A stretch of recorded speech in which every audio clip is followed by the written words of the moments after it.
Hello everyone and welcome to episode 9 of FTB Revelation. How are you doing? I hope you're all doing good. So today we finally have enough resources to make the turbines from the BigReactors mod. And just as a small note, I'm not going to make a super highly efficient turbine because eventually in like 5-6 episodes we have to make the solar panel from environmental tech, which will give us 1.7 million RF. So there is no point of spending too much time on something that will be obsolete in like 5 episodes. Anyways, let's get started. In between episodes, I automated the process of making the processors from applied energistics using inscribers and item conduits and a lot of filters. It was such a complicated thing that I realized that I'm never going to move it again and I'm not going to hook it up to an applied energistics system. So I had to make a house around it, which is my original design, because normally when I want to make something in the world, I go and look at pictures, I try to make a few changes, and essentially it's just a copy from the internet, so this one is mine, so don't make any jokes about it. I like it, it's going to stay here. We put the raw material inside and everything gets filtered, it goes to its designated device and gets processed. 3 of them are for silicon, 3 of them are for the circuits, and the last 3 are for the processors. When I say this was a complicated process, I mean it's not as convenient as the advanced inscribers which we have in the AE2 stuff, because you have to put the silicon from the bottom, the redstone from the back, and the circuit from the top. You can extract it from any side, but still you need a lot of filters. And I was not in the mood to do it again. I was thinking of putting the turbines here at our industrial area. I'm mainly going to use them for aesthetic purposes because they look really cool, especially in 1.12. It's not going to generate that much RF, maybe, I don't know, 10,000, 12,000 each. I'm going to make 2 turbines if I have not said that already. Anyway, let's go to a creative world so that I can explain to you how to make a turbine. Welcome to the creative world. So this is the smallest turbine that you can make. It looks very cool and it's 5 by 5 by 5. If you make it smaller than this, it will not be acceptable as a multi-block structure. The way it works is that it uses steam in order to generate RF. The way that it gets steam is through the big reactor itself with some modifications which I'm going to show you later on. For now, I'm just using a creative valve in order to get steam. If we look at the interface, you will notice that we only have water and steam, and there is no trace of fuel. Because the fuel will not be consumed by the turbine, it will be consumed by the big reactor, which converts water into steam and pumps it into the turbine. You also need a coil. This one was made from ludicrite, it generates 2.6 million thousand RF. This one has an inderium coil, which makes 3.4 thousand RF. So depending on which blocks you use for the coils, you will get different efficiencies. And this one is the biggest turbine that you can make. It's 16 by 9 by 9 and it has 80 blades and a lot of inderium blocks. It's still warming up, so it's not working at its maximum capacity, so you can see that it's making around 12,000 RF. When it reaches 1800 RPM, it will work at maximum capacity and it should generate more than 25,000 RF per tick. And this is how it looks like with all particles on, because my particles are normally off and you could not see the steam. This is pretty cool. So how do we get steam? In 1.12 you need a big reactor. This is just a normal big reactor. If I turn it on, it will consume fuel and it will generate RF. If I go and find a slot like this one and add a coolant port, this one, and go back to the interface, you will notice some changes. We have a slot for water and steam, and if I turn it on, it no longer makes RF. It needs water to convert it into steam. So I just hooked it up to a creative tank with water, and as you can see, it's full of water and full of steam. This is how you get steam. You don't have railcraft, so boilers are no longer an option. So you might be asking yourself, why should I make this thing? It's big, it's expensive. Yes, but it improves the fuel efficiency of an extreme reactor by 870% if you make it correctly. I'm doing it because it looks cool. The way it works is very simple. You just need a big reactor and a turbine next to each other, and you just have to hook up the valves. So one valve will be the output from the big reactor, which will be steam. It will be pumped into the turbine and gets used. When it's used in the turbine, it will be converted back into water, and then you have to pump that water out again and put it inside the big reactor. So after the initial amount of water that you put inside the big reactor, it will be a closed circuit because the ratio of steam to water inside the turbine is 1:1. Alright guys, this was not a tutorial or a spotlight, it was just to tell you the general information on how a turbine will function. You don't need a tutorial because whenever you right click on the blocks when the turbine is incomplete, it will tell you what it's missing. Something funny happened and I thought I will bring you in because I was making the frames for the turbines and I only have one turbine casing left. And that's it. I don't need any more casing blocks because I had the exact same amount that I needed. That never happens. They look cool. I like them. Yeah, they look very cool. Alright guys, now that we have the turbine frame as well as the reactor itself, I thought we should now make the infinite water source. I'm using these water condensers from Industrial Foregoing. They seem to work like the aqueous accumulator from thermal expansion, but the difference is these can be upgraded. So I thought if there won't be enough water, I can put some speed upgrades and these should work slightly faster. For transferring water and steam, it's better to use the superlaminar fluid ducts from thermal expansion, because when they are pressurized, they have unlimited transfer rate, and I cannot get out. So anyway, being pressurized means that you have to use a servo as well as a retriever on both sides.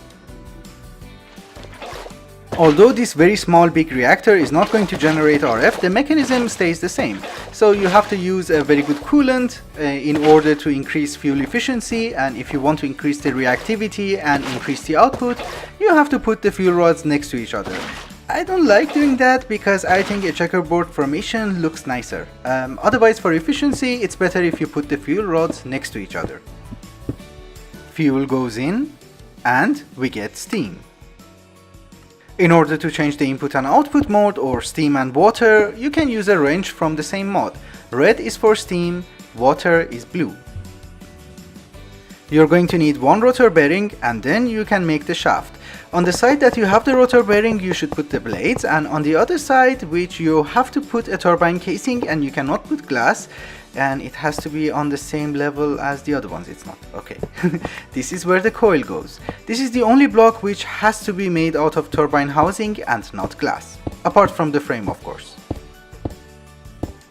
As I have said, the blades will go on the side that you have the rotor bearing, and don't worry if they look weird or something. If you put the other sides and make a symmetrical shape, they will fix themselves. You can also use your builder's wand to complete it. And on the other side, you should put the coil. And this is the rough shape that you should have. So now what I have to do is to put turbine glass on the outside and cover this thing just like a reactor, and then we're good to go. And this is the last block and it didn't form. Oh yeah, I have to destroy this as well. Yep, the multi-block structure is complete and we can give it a test. Ta-da! So, work my beautiful turbine.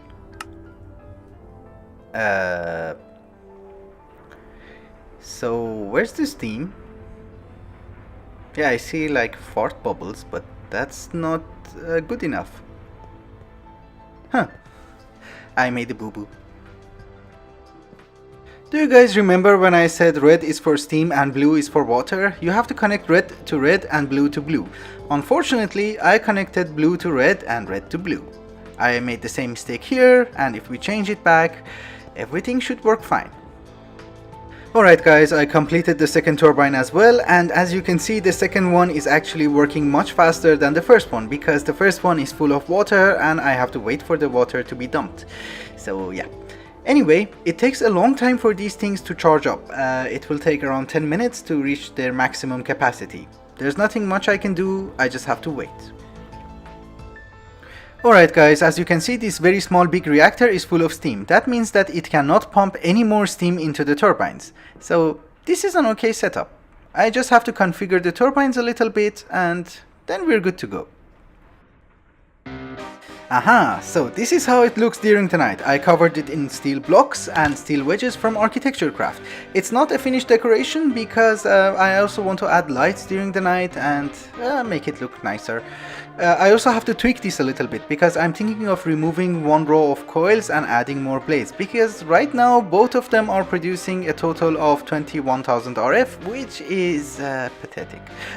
I also have to configure this so that it will run on either 1800 RPM or 900 RPM so that it will generate much more RF. Right now it's actually generating less RF than it was charging up. You know guys, I was thinking, why the hell do I have so much lag? Yeah, that's the reason. Something is wrong with our comparator.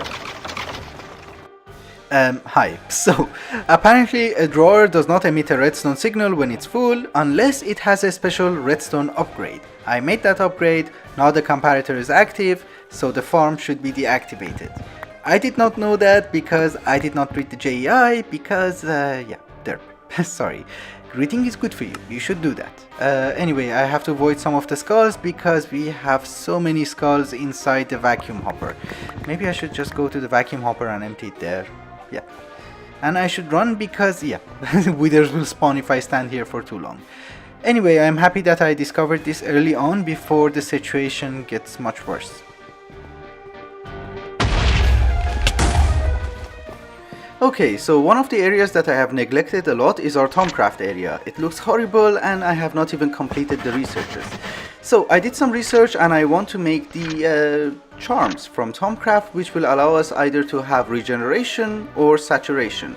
Last time I tried, the Arcane Infusion was not stable, so everything went bad. This time our Arcane Infusion altar seems to be stable because I used a lot of candles.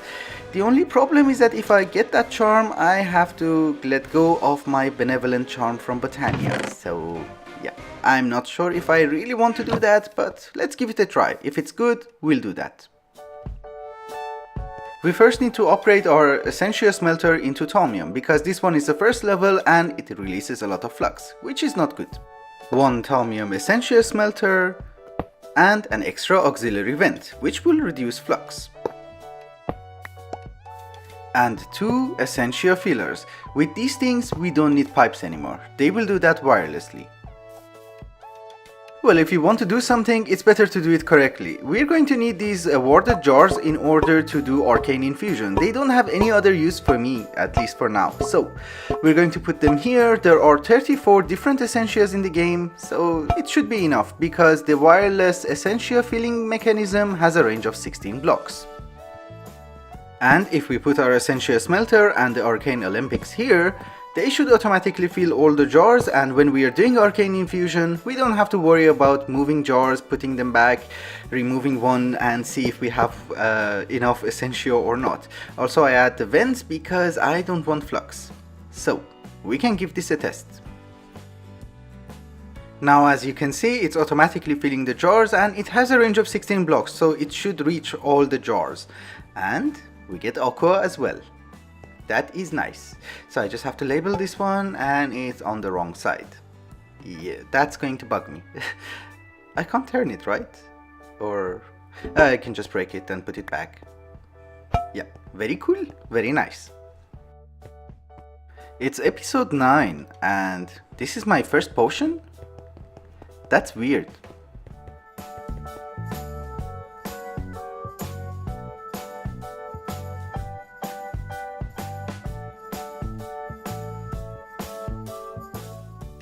Well, I have a decision to make. Should I make a regeneration charm or a saturation charm? I have food, so I prefer regeneration. I don't know. I don't like decisions. Yeah, I think we should go with regeneration. That's more useful.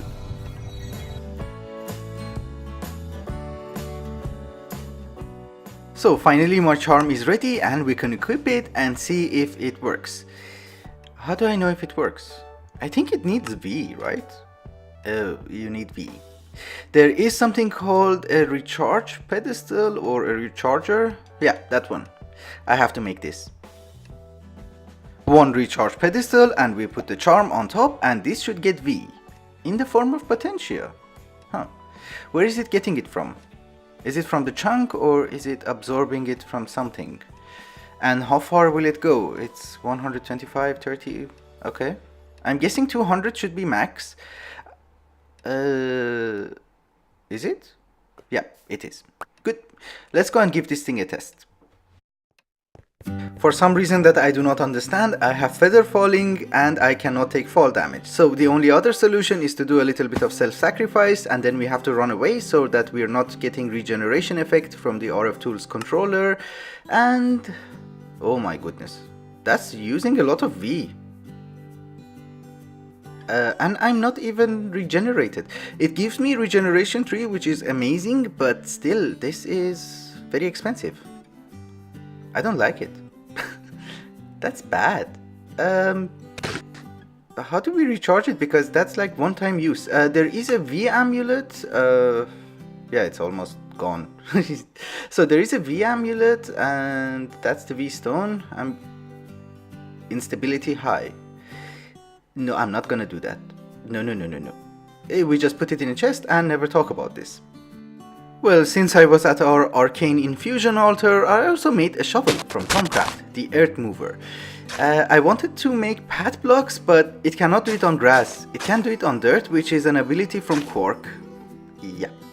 Also, it mines an area of 3x3, and I don't want to do that. So this shovel is useless. For me, at least. I'm guessing it has a lot of uses. But for me, I don't need this. I just wanted to make paths. In order to advance further into alchemy, we need something which is kind of bad, Vitium. So Vitium, you get it from taint, so I have to release flux. There is another source for it without releasing flux and without getting taint, which is mycelium. Luckily, we are getting mycelium from our resource miner, and we have like a stack or something. You can also get it from the Twilight Forest or from void metal, but you need a lot of Vitium in order to craft the void metal anyway. So let's get some. And we can now craft our void metal ingots. Yes, that is good.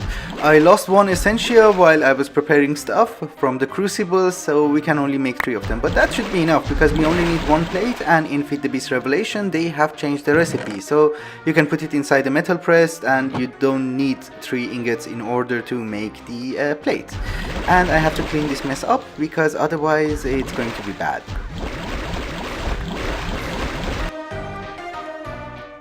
The reason that I wanted Vitium and void metal was to complete this research so that we can make the void metal essentia smelter, which is the highest tier and with the least amount of flux. But it needs a primordial pearl, and to be honest, I don't know how to get that. So I think it drops from the cult people, but I'm not exactly sure. So let me do some research and I will bring you back. Okay, so on YouTube, nobody knows how to get the primordial pearl. I found a post on Reddit which said you get it from the cult people. The cult people will spawn through a portal when you have enough warp. Unfortunately, I'm not insane enough, so we don't have enough warp.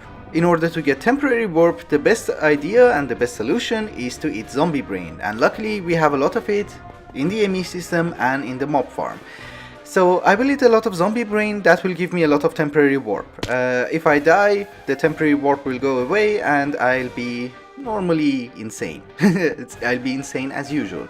So they also suggested that I move to a desert because the portal is black and it's easier to spot it inside a desert. If you walk in plains, there are a lot of foliage and trees, so it would be much more difficult to spot. There is another risk that if I eat a lot of zombie brain, that will also give me permanent warp. So yeah, it's okay, I can make the salt, or the soap, or the sanitation bath or something. Anyway, I'll go to a desert and I'll bring you back. Alright guys, I teleported into a desert using our nature's compass and I'm very irritated, so I thought I'll share it with you. Are you enjoying this? Well, I have to do this because I need to get my saturation down in order to be able to eat zombie brain and increase the warp, so yeah. Also, that damages my armor a lot, so I have to find mobs in order to use the mending on my armor. Enjoy it a little bit more. So, I don't think I can do anything, I just have to wait for cult people to show up. Hi. So this is 2 days later. I even got a trophy for skeletons. The reason that I have 46 zombie brains is that, well, I kill a lot of zombies, I get zombie brains back. There is no sign of cult people. I'm not very happy. Anyway, I think it's also time to wrap up the episode. So it was not very successful. Hopefully we'll see them soon enough.